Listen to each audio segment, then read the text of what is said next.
Olá, olá, meus amigos! Aqui é o professor Stanley Costa, professor de Direito Civil, e este é o nosso canal de estudos em Direito Civil e Processo Civil. Recentemente nós atingimos 10 mil inscritos no YouTube e eu estou particularmente muito feliz. E decidi, como forma de agradecimento, liberar 2 cursos que tenho lá no Hotmart, aqui gratuitamente para vocês. Todas as videoaulas, elas serão disponibilizadas semanalmente. Segunda-feira, primeiro bloco de obrigações. Terça-feira, segundo bloco de obrigações. Quarta-feira, primeiro bloco de contratos. Quinta-feira, segundo bloco de contratos, até que todas as aulas estejam disponíveis aqui gratuitamente. Mas você pode ainda assim adquirir o nosso curso lá no Hotmart por um preço muito especial. Mais de 50% de desconto. Ah, professor, mas por que adquirir o curso sendo que as aulas serão disponibilizadas gratuitamente aqui no YouTube? Simples, porque adquirindo o curso você terá acesso a todas as aulas elas já estão gravadas e disponíveis na plataforma. Segunda razão, você terá acesso ao nosso super material didático. Além do PowerPoint, além dos slides que serão disponibilizados, também a nossa apostila didática, uma super apostila, com conteúdo profundo, detalhado, com bastante quadro sinótico, mapas mentais, citações doutrinárias, jurisprudenciais, questões de concurso, apostila mesmo, de verdade, conteúdo, mas conteúdo exposto de forma didática. Ao final de toda a aula, um banco de questões para colocar em teste o seu conhecimento sobre o tema que foi estudado na aula. E ainda, se você precisa daquelas horinhas complementares, está na faculdade, tem que cumprir hora complementar, ao final do curso terá acesso ao nosso certificado de horas, ok? Então é isso. Muito obrigado pelos 10 mil inscritos. Continue curtindo o nosso conteúdo, compartilhando os nossos vídeos e não se esqueça de inscrever no canal. Quanto mais crescer o canal, mais conteúdo gratuito eu disponibilizo aqui para vocês. Vamos transformar esse canal no maior de direito civil aqui do nosso país, ok? Grande abraço e vamos para a aula então. Até mais. Tchau, tchau.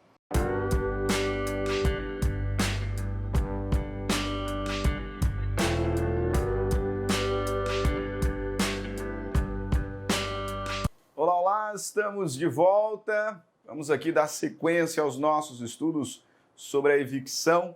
Já falamos sobre o conceito de evicção, já trabalhamos os requisitos para a exigibilidade desta garantia e também fiz aqui na parte final do nosso primeiro bloco uma interação entre o direito material e o direito processual civil, vez que o legislador no CPC coloca lá como hipótese expressa de denunciação da lide a evicção, né, a perda da coisa por evicção. Então, me senti aqui no dever de fazer esse paralelo com o direito processual civil. Mas vamos voltar aqui para o direito material e encerrar esse nosso estudo, aula 7, tão importante, que é a evicção. Vejam, nós estamos aqui falando sobre uma garantia, sobre uma indenização que o evicto, que o adquirente de uma coisa pode postular contra o sujeito que o alienou. Essa é a premissa estudada. O direito que o evicto, que o adquirente da coisa que a perdeu para um terceiro que tinha direitos anteriores sobre ela. O direito que o evicto tem de postular uma reparação por perdas e danos. O direito que ele tem de responsabilizar o alienante pela evicção. Quando a gente trata de responsabilidade civil, nós estamos falando sobre indenizações, reparação de perdas e danos. E um dos pontos que surgem ao falarmos de evicção é a extensão dessa garantia. É a forma como nós vamos estabelecer aquilo que será devido a título de reparação pelo alienante. Qual é a extensão da responsabilidade do alienante? O Código Civil nos responde no artigo 448 e 449. No primeiro artigo, o legislador nos informa que podem as partes, privilegiando aqui a autonomia privada, por cláusula expressa, reforçar, diminuir ou até mesmo excluir a responsabilidade pela evicção. Podem as partes, por cláusula expressa, reforçar, diminuir ou excluir a responsabilidade pela evicção. Antes de mais nada, é importante ressaltar que essa possibilidade ela está relacionada a contratos paritários, né? Paritários. O legislador no Código Civil nos diz que, em contratos de adesão, as cláusulas de renúncia de direitos decorrentes da natureza do negócio são nulas, de pleno direito. Então, me parece evidente que o legislador, ao estabelecer essa possibilidade, ele está aqui se referindo a contratos paritários. Em contratos paritários, em contratos em que as partes se encontram em pé de igualdade de negociação, podem elas convencionar o reforço, a diminuição ou até mesmo a exclusão da responsabilidade pela evicção. Então, nós podemos, por exemplo, colocar em nosso contrato que, ocorrendo a evicção, o alienante responderá em dobro pelas perdas e danos. Sim, eu posso fazer esse reforço da garantia. Ou eu posso diminuir. Ele responderá a metade. Ou até mesmo excluir. Dizendo que o alienante não responderá por eventual evicção. Ocorre que quando nós falamos sobre essa última hipótese de exclusão, a questão ela não é tão fácil, ela não é tão simples como discutimos lá no vício redibitório. Porque o simples fato de ter uma cláusula excludente da responsabilidade do alienante pela evicção não o isenta na totalidade. Pode não o isentar na totalidade. Observem o conteúdo precioso do artigo 449. O artigo 449 diz aqui o seguinte: não obstante a cláusula que exclui a garantia contra evicção, se esta se der, tem direito o evicto. Tem direito o evicto a receber o preço que pagou pela coisa evicta, se não soube do risco ou dele informado não o assumiu. Mesmo havendo cláusula excludente, da responsabilidade do alienante por evicção, terá direito o evicto ao preço que pagou se ele demonstrar que não foi informado sobre o risco da evicção acontecer ou se ele demonstrar que, tendo sido informado, ele não o assumiu. A despeito da cláusula, ele não o assumiu. Isso é um detalhe interessante, né? Que pode chamar a sua atenção para na hora de elaborar um contrato e eventualmente você entende que precisa colocar uma cláusula excludente de evicção, além da cláusula, alertar de forma clara, através ali da minuta, que o risco existe e o adquirente está assumindo. Então, se eventualmente ele perder a coisa, não poderá regredir contra você. Faça isso claro faça isso provável também. Ok? Para organizar um pouquinho melhor, tentar tornar um pouco mais claro isso aqui, para o momento em que você fizer a sua prova, por exemplo, eu separei aqui 3 cenários que retratam a extensão da responsabilidade do alienante. Primeiro cenário, inexistência de cláusula excludente. Se as partes não convencionaram cláusula excludente da evicção, então o alienante será responsabilizado integralmente. Ah, professor, o que é ser responsabilizado integralmente? Vocês vão ver daqui a pouquinho quais serão as verbas devidas. Ah, mas ele será responsabilizado integralmente. Agora, se existe cláusula, e aí está o pulo do gato, se existe uma cláusula excludente, mas, tá? Então, além da cláusula excludente, o adquirente desconhece o vício, desconhece o risco, ou não assumiu o risco. Então, mesmo havendo cláusula excludente, o alienante será responsabilizado pelo preço que ele recebeu. De modo que ele somente estará absolutamente isento da responsabilidade se, além da cláusula, tiver informado ao adquirente acerca dos riscos da evicção e o adquirente assumido esses riscos. Aí sim o alienante estará absolutamente isento da responsabilidade pela evicção.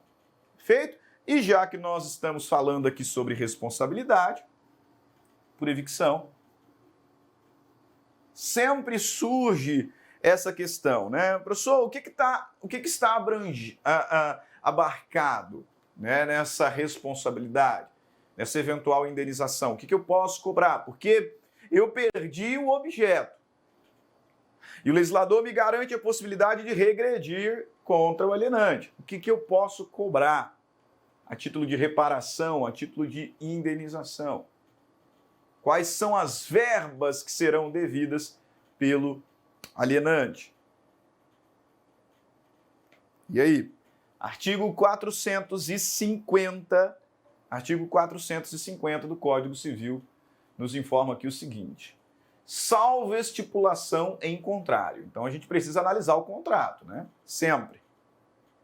Se o contrato nada disser, então terá direito o evicto, além da restituição integral do preço. Então esse é o primeiro direito que ele tem. Restituição integral do preço que pagou. Além disso, ele terá direito à indenização dos frutos que tiver sido obrigado a restituir. Restituir para quem, professor? Para o evictor. Pode ser que nesse processo em que o adquirente evicto foi réu, ele tenha, além de perdida a coisa, sido obrigado a restituir os frutos ao evictor. Se isso aconteceu, agora no regresso o alienante vai ter que me indenizar. Ele vai ter que indenizar os frutos que tiver sido o evicto obrigado a restituir. Além disso, o evicto terá direito à indenização pelas despesas do contrato. Né? Quais são as despesas? Quais foram as despesas que o sujeito teve com o contrato? Com talvez uma escritura pública, né? Talvez retirada de certidões, enfim, não sei. Além do pagamento do valor, o que mais que eu tive que pagar em razão do contrato? Um custo burocracia, por exemplo. Isso vai entrar na conta. Bem como os prejuízos diretamente resultantes da evicção. E ainda as custas judiciais e os honorários advocatícios por ele constituído, né? Os honorários do advogado por ele constituído. As custas que ele teve no processo, custas processuais, honorários de sucumbência, além das despesas que ele teve com o seu advogado, né, ao responder nessa ação em que ele perdeu a coisa. Perfeito? Tudo isso aqui ele terá direito. Lembre-se que, se existe cláusula excludente da responsabilidade e o evicto não sabia do risco, não o assumiu, então ele terá direito ao preço apenas. Não havendo excludente, salvo disposição contrária, que nós temos o rol de direitos que o evicto poderá postular. Complementarmente, temos alguns artigos, né? Vamos aqui artigo por artigo, a gente já está na reta final. Complementarmente, nós temos alguns artigos de lei. Artigo 451. Subsiste para o alienante esta obrigação, ainda que a coisa esteja deteriorada. Então, subsiste para o alienante a obrigação de restituir, de indenizar o evicto, mesmo que a coisa esteja deteriorada. Mesmo que a coisa talvez não custe mais o valor que foi pago. Então, a coisa está deteriorada, exceto havendo dolo. E aqui o legislador ele é bem específico, né? Ao dizer dolo do adquirente, o que, na minha interpretação, exclui uma conduta culposa nessa deterioração aqui descrita pelo texto da lei. Artigo 442. Se o adquirente tiver auferido vantagens das deteriorações aqui acima, né? Se o adquirente tiver auferido vantagens da deterioração e não tiver sido condenado a indenizá-las, então imagina que o adquirente ele teve alguma vantagem das deteriorações que o legislador está aqui dizendo, as deteriorações que ele causou. E por alguma razão, nessa ação contra o terceiro, contra o evictor, ele não foi obrigado a indenizá-las. Nesse caso, então, o valor das deteriorações, o valor dessas vantagens, melhor dizendo, será deduzido da quantia que o alienante deverá indenizá-lo. Se o adquirente tiver auferido vantagens das deteriorações e não tiver sido condenado a indenizá-las, o valor das vantagens será deduzido da quantia que lhe houver de dar o alienante. Ok? Uma questão que sempre surge. Ah, professor, e as benfeitorias? E se ele fez benfeitorias? Nesse período que eu estive com a coisa, eu fiz aqui benfeitorias. E aí, essas benfeitorias serão indenizadas, não serão? Por quem? Artigo 453. As benfeitorias necessárias e úteis não abonadas, ou seja, né, que o terceiro que reivindicou a coisa não me pagar. As benfeitorias necessárias ou úteis não abonadas ao que sofreu a evicção serão pagas pelo alienante.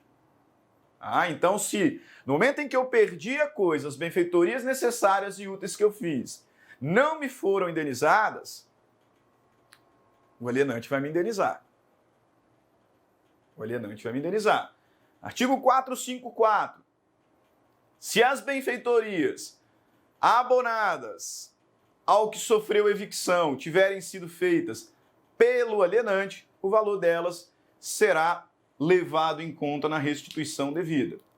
Então, se eu estou aqui no mesmo processo, porque houve uma denunciação da lide, e essas benfeitorias já foram abonadas pelo alienante, aí a gente vai ter, evidentemente, para evitar o enriquecimento sem causa, a gente vai ter esse abatimento, né? Nós vamos ter esse elemento levado em questão ao fixar o valor indenizatório. Perfeito? Artigo 455 fala sobre evicção parcial. Né? Evicção parcial, eu não perdi o objeto todo, perdi uma parte dele. Talvez era um terreno muito grande, enfim, não perdi o objeto todo. E aí? Será que eu só posso reclamar a indenização por aquilo que eu perdi? Será que eu posso resolver o contrato, pedir tudo de volta? E aí? Artigo 455 nos dá a resposta. Se parcial, mas considerável for evicção, poderá o evicto optar entre a rescisão do contrato e a restituição da parte do preço correspondente ao desfalque sofrido. Se não for considerável, caberá somente o direito de indenização.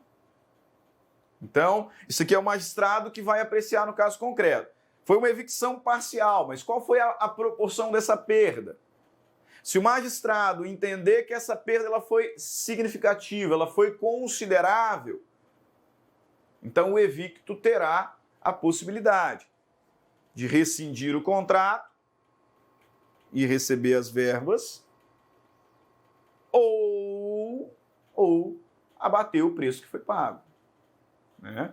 Se parcial, mas considerável for a evicção, poderá o evicto optar entre a rescisão do contrato e a restituição da parte do preço correspondente ao desfalque sofrido. Agora, se o magistrado perceber que essa perda parcial não foi tão importante assim, não foi tão significativa assim, aí ele só tem direito à indenização, nada mais. Se não for considerável a perda, caberá somente direito à indenização. O artigo 456, ele foi revogado, e o artigo 457, sempre bom lembrar, sempre bom ressaltar, né, a questão de boa-fé.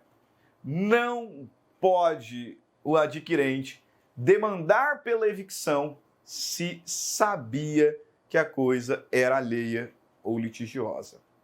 A questão de boa-fé é subjetiva.